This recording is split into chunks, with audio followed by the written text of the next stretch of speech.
on your phone as well? Yeah, but we're gonna get that feed, right? Well, It's just turn your volume down. I'll turn mine down as low as I can.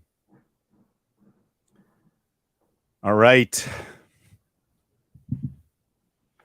Welcome back, everybody, to a KCN Nooner. We're a few minutes past our start time, but we are glad to be joining you today. We're going to be talking about a fun topic, the digital divide, and how technology is impacting our intimacy and our number one relationship. And we live in a technological world, it is no doubt. And we want to talk about how are we doing with the emotional connection that we have with our partners in our relationships, and is technology getting in the way, Holly? What do you think, Holly? I want to welcome Holly Hamlin. She's our director of ops at Kick-Ass Couples Nation. She's got some questions for me today. So I hear, because she thinks that technology, man, we're on it all the time, aren't we, Holly? we are. And I think, there's pros and cons. I think it can definitely be, to some degree, what you make of it. So I think that there are a lot of good things that it does for us too. But I know that it can be addictive in some ways, I which isn't know. always healthy. But with things like, look at us right now. We're connecting from We're different connecting. states. Yeah, We are. exactly. It's a And good that's thing. Well, you know what? You got to put it in perspective, Holly. I mean, did you have, I don't know if you, I'm going to share some stats with you. Okay. These okay. are the stats globally. On average, people are having almost 7 hours of screen time a day. That means every person that has access to a screen is on one, whether it's your phone, your watch, your computer, maybe it's something else, but that's a lot. Daily screen time has increased by nearly 50 minutes a day since 2013. So it's not taking less of our time, it's taking more. The average American spends 7 hours, 4 minutes looking at a screen every day. Almost half, here's a scary stat, and I can agree to this. 0 to 2-year-olds interact with smartphones, half of them. My son, who's now 13, almost 14, when he was 2, he could pick the phone up off the table, swipe, get to where he wanted to get. And I mean, we didn't teach him. He just watched, observed, and figured it out. He wanted to play a game on my wife's phone, and he knew how to do that at 2. So our screen time is up so significantly. And why is that a danger? We're going to talk about it. I want to start with a great quote from Sherry Turkle. Sherry says, "We expect more from technology and less from each other.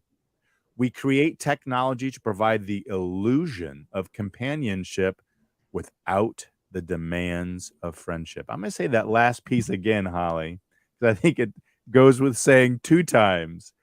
We create technology to provide the illusion of companionship without the demands of friendship.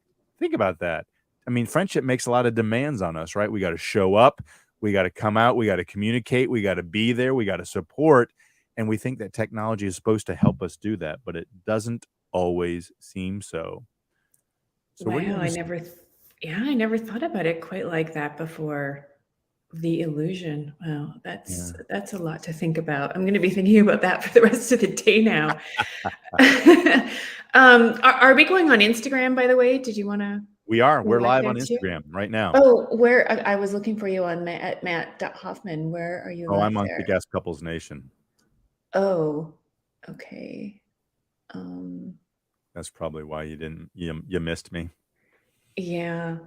All right. So if you can join there if you want, or and I'll bring you on in. I So don't know that I can join because you're already there, right?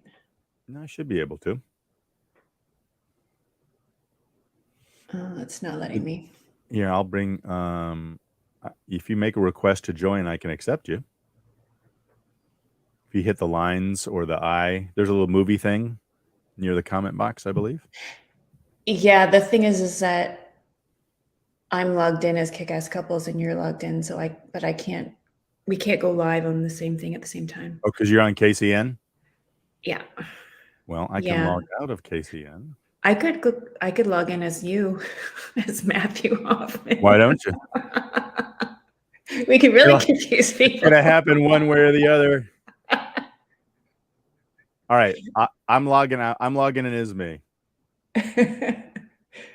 For everybody, Join us in just 1 second on Instagram.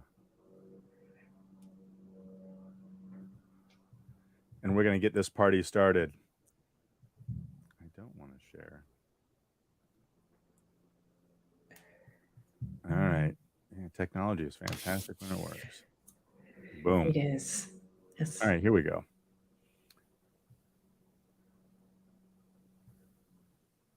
Matthew Hoffman, we're going live, baby. We're live. So let's get this party started, Holly, while you're joining. Hello, everybody. Holly and I are talking about the impacts of technology on intimacy and some of the things that you do not want to do to let that technology creep in. And we are going to ask some questions, give you some answers, because we want you to understand how you can make technology additive and not being taken away from your intimacy and your relationships. So we are going to do that. And Holly, I should be popping up to you right now because we are live. Yeah, I'm not seeing you being live, which is weird. Oh, there you are. Wow, that took a while, didn't it? It happens sometimes. Oh, now I see you. Okay. Good to be seen. Good to be here. Request to join. Okay, I just requested, so we should be I'm good. bringing you in. It's the Mercury retrograde is just ending. I know. I think you and I have the hangover of kids being out of school. Well, my kids are all out of school. So yeah, it must be. It must be. You're back. There we go. Yay. All right. All right. So let's jump into it. I mean, the key point we want to talk about today is making sure that we are taking care of not letting intimacy die in our relationships because we're letting technology take over. So let's start with one key point, Holly. Where do you want to start? Well, let's start talking about the positives. Okay. So what positive impact or role can technology have on our sort of more intimate relationships? No doubt. I mean, well, let's talk about what intimacy is a little bit. So intimacy is created when we connect with our partner in a myriad of ways. We've talked about lots of levels of intimacy. Most guys, you say, hey, what's intimacy? They go sex. And sex is a way to create intimacy, but it's just one way. So let's make sure that we talk about connecting emotionally, intellectually intimacy, spiritual intimacy, experiential intimacy. Physical, of course, that's non-sexual. That is a kind of intimacy. It doesn't have to be sex. And then sex is certainly one of those. And we make these connections through shared experiences, Holly. When we gain a connection to our partner, which forms a bond. And those bonds are what make us intimate with each other. So there's a lot of ways we can do it. The more ways you're firing on, the better you do it. So if technology is helping us create those intimate bonds with our partner, it's a good thing. But the challenge is when it's not, right? And that talks about passivity, right? Think about some of the technology, Holly, that we engage in that's totally passive. Like when you're sitting in a movie theater and watching a movie with your partner, would you say that's an intimate or a non-intimate experience? No, a non-intimate. And that's why, when you're thinking about going on a date with somebody, it's a lazy date, to be honest. You're not really getting to know the other person at all, unless after the movie, you go to a cafe or a lounge and have a drink, and then you talk about the movie and the different perspectives on it. But I always think of it as a lazy date because there's no intimacy happening there. No, you're vegging out. I mean, it's like you both are proximity is not a creator of intimacy. It doesn't happen by osmosis. I'm touching you. You're close to me. I mean, I see so many dinners, Holly, dates, people are out, and my daughter gave it this name this weekend. I hadn't, screenagers, right? You see, I haven't heard that one before. That's right. Screenagers, they're on a date and they're both sitting at the table on their social media, on their feeds, no interaction, but they're engaged with themselves and their device. So being at a movie, being on our phone. You're right. We want to have that shared experience. That's important. But if we're not engaging in the content, then intimacy is not occurring, right? So it's passive versus active. If we're not actively engaged, we're not talking, we're not sharing, we're not bringing up emotional and heartfelt things and sharing them with our partner, there's no intimacy. In fact, it's killing it. So let's talk about an example of intimacy that can positively impact your relationship, right? So let's say that, Kim and I did a workshop together. It was virtual, and it was with Esther Perel and David White, a poet. And it was about a 2-hour class we took together. We took notes, we experienced, we were learning together. And then afterwards, we talked about it. What were your takeaways? Did you agree with that? What did you think about that? How did that make you feel? Right? So we shared a connection and a bond. We were both experiencing something at the same time. We were on the same level or field because we were both ignorant about some of the things that were being talked about. And then we took the information, we went deeper, we shared emotions, feelings, reactions, and we had an intimate intellectual experience where we both learned together. So that's a great example of some emotional and intellectual intimacy that occurred, and we were using technology when that happened. Hmm. And so were you watching on the same screen at the same time, or were you We on different were. screens? Yeah, it was pulled up. You We were. were outside on our patio. It was a gorgeous day. We were by ourselves. We had the computer up. We had something to drink. We each were taking notes, and we got to go through this, learning opportunity, I guess I would say, together. That's great. And were you able to sort of pause it in between, and then discuss and then press play again and let it go? That's a good question. It was a live event, so it was kind of like, Okay. imagine going to hear a speaker on something and you're witnessing it and listening it and taking it in together. I think it was really afterwards. We kind of had lunch afterwards and did a debrief and shared notes. And even some of those topics came up later because there's some things they were encouraging you to do. David White's a poet, and so he shared some poetry. So we were able to go back and listen to some of his poetry. And he talked about the emotion and the place that he was coming from when he wrote some of those things. So, that was an example of a positive connection. So when you think about connection and intimacy, there's got to be emotion. If you want to be intimate with somebody, Holly, if there's not an emotional connection, there really isn't intimacy being developed or curried or strengthened in that. So let's think about a little bit of how does technology impact our ability to emotionally connect, right? We talked about, what about gaming, right? There's an activity that a lot of people are engaged in, probably more men than women, but a lot of women like to do that. So video games Mhm. have been shown to help us improve our ability to solve problems, to reason, our hand-eye coordination. So there's definitely some good things about that. That's a study that came out in 2019. But then there's the challenge of that technology being addictive, right? And, my sons have played video games for hours, and it's kind of like doom scrolling on social media, right? You watch a reel, leads you something else, you look at an ad, and all of a sudden you're like, holy cow, that's 45 minutes, 3/4 of an hour have passed. What have I accomplished? What have I, you've escaped. It's escapism. And so, addiction, any addiction, whether it's a video game, if it's alcohol, if it's drugs, if it's pornography, any addiction really is not going to be healthy for intimacy because you're prioritizing something else above an individual. Doesn't matter what it is. You can say there are addictions that are maybe better or worse, right, than other things. But if they Mhm. cause you to put something else in first place where your partner or your spouse should be, that's where the danger comes in.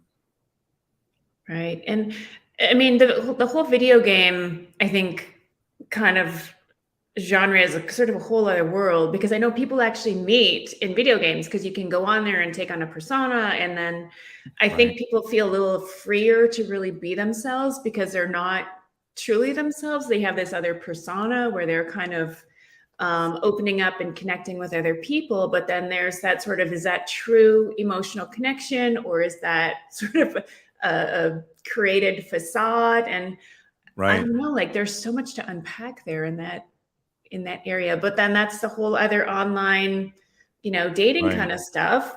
How do you know what's real and how do you know what's not real unless you're in person having the conversation? So Well, it's I think you said a couple of good things. I want to unpack those a little bit, Holly. You said, first of all, emotion, right? And when you're in a game and you're playing as another name, another person, a persona, you're not really, you might be expressing emotion, but we don't know who it is or who it's attached to. And it's not necessarily coming from you. And connecting emotionally is about being vulnerable. If you're not being vulnerable with your partner, with the person that you want to be intimate with, if you're not sharing, if you're not risking being exposed or sharing something that's deep and dark to you, and I don't mean deep and dark in a sinister way, but maybe something you haven't shared before. When you're being emotionally connected and you're taking that risk, being vulnerable, hopes, dreams, fears, maybe about a shortcoming that you have, that's when the bonds happen. That's when you make stronger connections, which increase and allow intimacy to flourish. So if you're a pseudonym and you're somebody they don't know who it is and it's not a picture of you, right? And it's not, or it's not live. If I'm FaceTiming with my wife, I can see her emotion, I can read her face, I can hear her tone, right? Really tough to get tone when you're typing words. It's so hard to express communicate. The written word is fantastic, but you all can see that I'm serious, I'm excited, I'm happy, I'm positive, all by my facial expressions and the words and the tone that I'm using. So emotion is huge. And a lot of those things, a lot of those emotions aren't necessarily portrayed when it's a persona, when it's not who we are, and people can't get that emotion from all the things that we're doing. Yeah, and I think that brings me to a really good point when it comes to emotions is that there's sort of different levels of technology. Like we're on camera right now, we can see each other's faces and mannerisms and body language and all that kind of stuff, and it makes it a lot easier to read emotion. But I know I've gotten into some disagreements or even arguments with people over text message because you can't read the emotion that's coming along with the text. And Right. that's the way a lot of us communicate these days. And sometimes you send a text and it's, you don't really mean whatever's being the other person thinks you're intending to mean on the other side. So I think it's kind of an area we need to be careful in, where there could potentially be emotion attached to it on the Right. other end, that we maybe don't have those deeper, more vulnerable discussions through text message. Maybe those need to wait for the appropriate time when you're face to face, or even, if you're long distance, over a video at a minimum. No doubt. Well, I think, Holly, the point that you just hit on is expediency or efficiency versus effective, right? Just because something is expedient or easy doesn't mean it's effective. And when you're talking about relationships and emotions, right? Um, you can't take the easy route, right? We all want to. Rachel, you're welcome. I'm glad you're with us today, and we want to give you some truth. Thanks for that comment. Glad you're with us. Relationships are not about expedient or easy, right? Sometimes they are, meaning comfortable. I'm comfortable with him. I feel good with her, right? And that's built on something that you've done and an investment you've made. It's not like, oh, we're just compatible, but usually it requires work and investment. And I think that when we're communicating, Holly, I remember laughing when my kids were younger and they were dating, and I think my son broke up with a girlfriend via text, and I was mortified. Ouch. I was mortified. I said, buddy, he just graduated from It's college easy. yesterday. So Yeah, it's yeah, he easy, left right? that way behind. That's no longer around. But you want to make sure that you're not being convenient, especially with your partner. You don't want to take shortcuts to communication. If there's emotion behind it, or it's highly charged, or you or your partner have a passionate feeling about it, then you want to make sure you're taking the time to at least have the voice or the in person or the face to face, because you want to honor and respect the other person that's on the other side of that. Technology doesn't always give us that. Now, would I rather FaceTime? My daughter FaceTimes us a lot on her way to work in the morning or her way home because it's a great time for us to connect. And I love it because we get to connect. I see her face, I hear her joy if there's any concern there. So having that conversation, FaceTime is great, much better than just a phone call. But you're right. Sending an email, sending a text on something that's got emotion or concern behind it, you got to be super Yeah. And careful. I think that's a really good point. And because of the easiness of it, I think sometimes we feel a certain way, or, we're heated up about something and we just want to get it out. We want to express it to the other person. And I know I've done that in the past. But I love what you said about, like, think about how it's going to impact the other person. It's not just about you and getting out what you need to say. It's how is it going to be received? Like, if you're getting broken up with over a text message, like, how are you going to feel reading that, reading that in text on your phone, when Yeah. you thought you had this really important relationship? So I think that's a really good point. Is it's not just about you. It's about weighing the priorities of, do you need to do this now and quickly, or do you need to do it right and in the right way through the right technology? And the filter I want to give everybody to put through, it's kind of like asking yourself this question, right? What is going to be most life giving to my partner, to my spouse, to my boyfriend, my girlfriend, the way I communicate? What's going to be most life giving and supportive and healthy and happy for them? It's not about what you want to do. It's not about what's easiest for you. It's not about, like we said, expedient versus effective. What's going to portray your sincerest, deepest love and emotion the best? And then choose that route. And if you can't do what's best because you can't be together and face to face, then what's the next best? Maybe that is a FaceTime where they get to still see and hear you. You know what's great too? A lot of my friends and I use this, and I know we're not the only ones that do it, but recording a video message, right? I Ooh, mean, I love it's that. just That's a great sitting there and idea. saying, "Hey, you know what? I was thinking about you, and this is what I was thinking, and this is how I was feeling." And it's kind of like a love note, right? You're sending a message. It's real. It's heartfelt. It's checking in. Maybe you don't have time for that conversation because you can't spend 15, 20 minutes with somebody, but letting someone who's close to you know where you are, what you're thinking, what you just did, and what thought you're holding about them is huge. And that's a great way to use technology to build up your intimacy, because it's like throwing somebody a lifeline. It's like throwing somebody a connection. You're tying off to them and saying, "Oh my gosh, just finished this most beautiful run. The trees are behind me. I'm sweaty, but man, I was thinking about you, right? And I was feeling this, and I wanted to make sure you knew that right now." That's great. I use technology. I'm a big music guy, Holly, and I have music on, if I'm cooking, if I'm cleaning, if I'm in the shower, when I'm working out, right? I love music. It sets the tone and gets me excited. So I'll hear a song and I'll think about my wife, and I'll pick a line out of the song and say, "This is true for you too," or "Just was listening to this and it made me think of the time when we fill in the blank," right? So I'll Yeah, and now share. you can even share the song. You can even send them the song.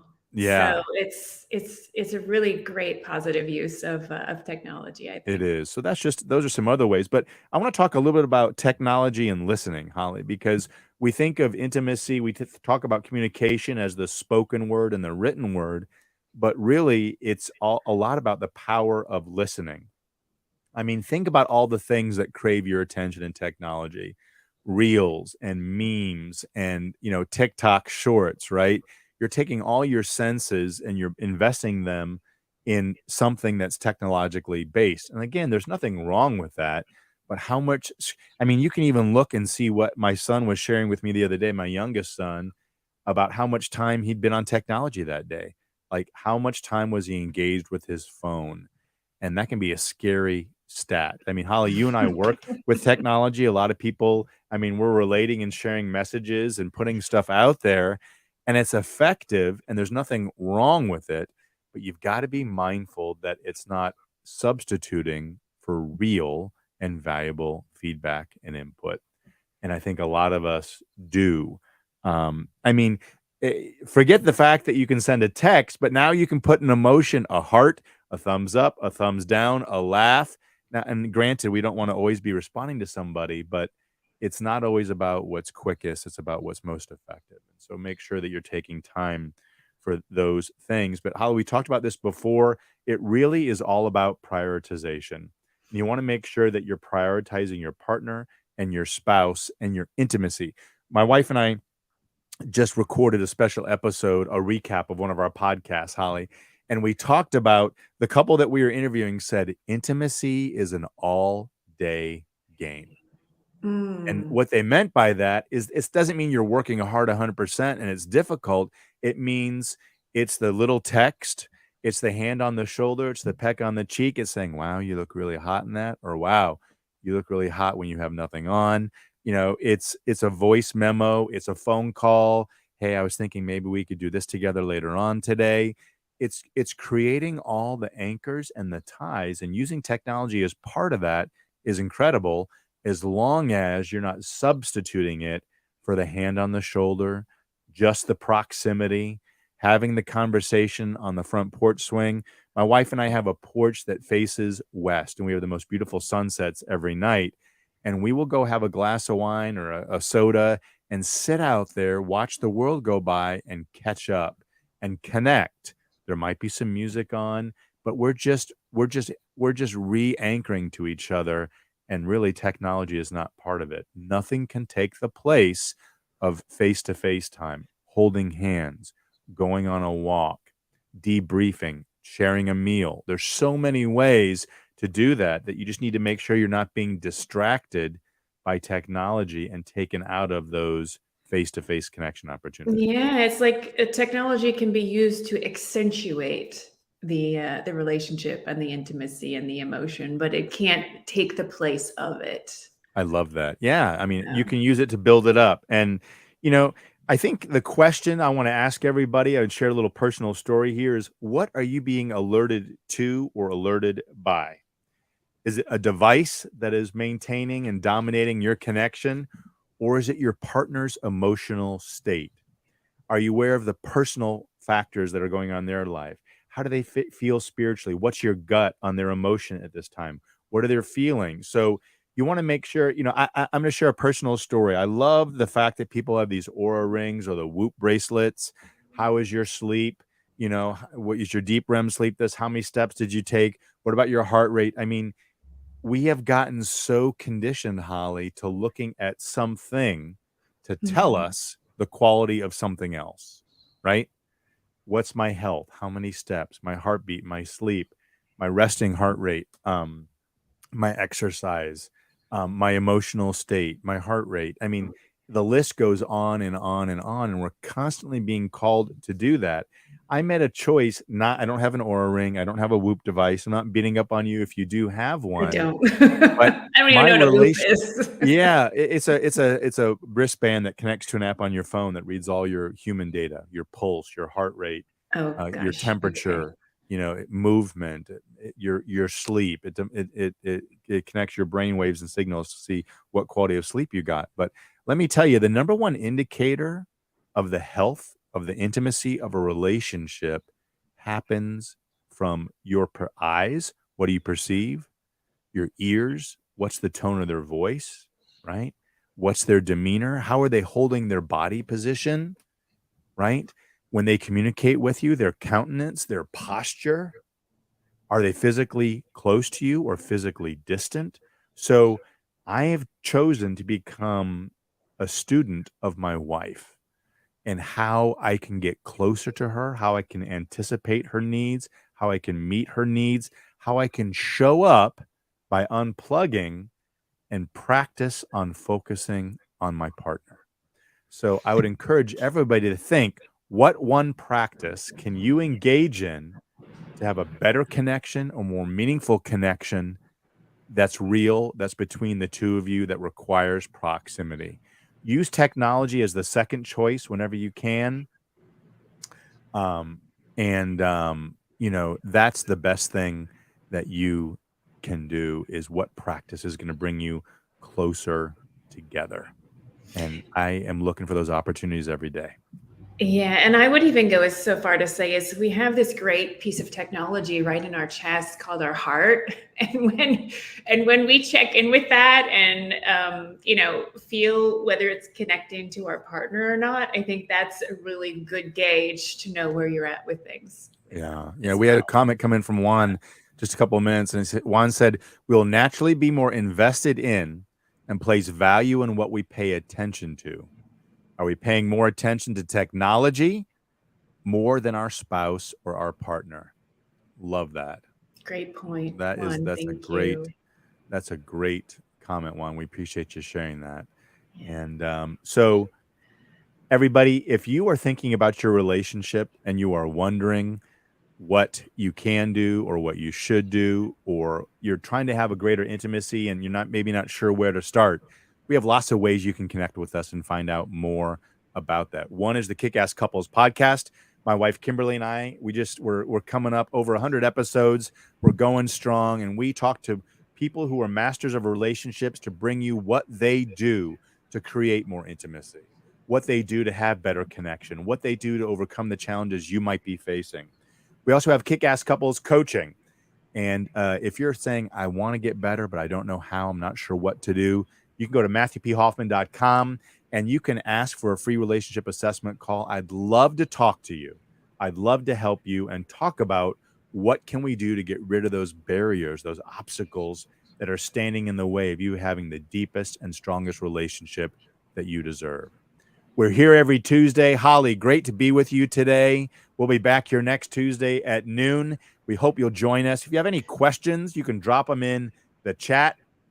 We love some of the things that people have shared with us today. If you want to do it in social media, you can drop us an email at info@KickassCouplesNation, and we will respond to you. So, Holly, thanks for being today. Thanks for some of your thoughts, questions, and Thank you. ideas. And we want you all to remember just one thing, that happily ever after does not just happen. It is definitely on purpose. Thanks, guys. Hey. Bye-bye.